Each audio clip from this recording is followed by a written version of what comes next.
Untuk mendukung Belajar Bentar, kalian bisa mengklik subscribe. Halo, selamat datang di Belajar Bentar.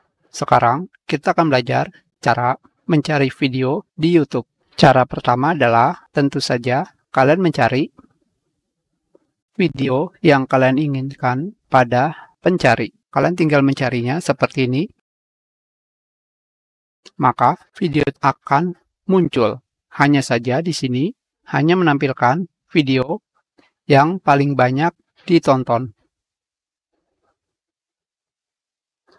Jika kalian ingin mencari video terbaru, kalian bisa mengklik filter dan kalian pilih upload date.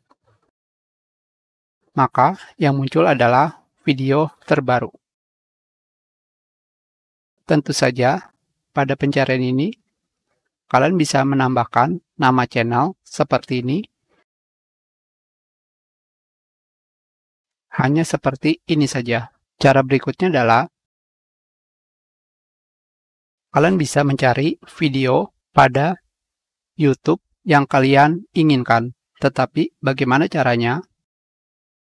Tentu saja kalian tidak perlu mencari pada tab video di sini.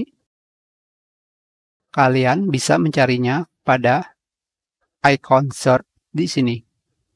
Apakah kalian bisa melihatnya? Di sini. Jika kalian mengkliknya, akan terdapat search.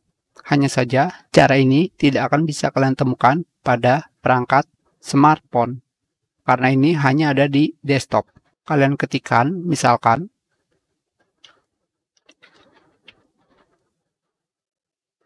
jangan lupa enter. Maka, pencarian yang kalian inginkan akan ditampilkan. Kita sudahi pelajaran ini. Terima kasih.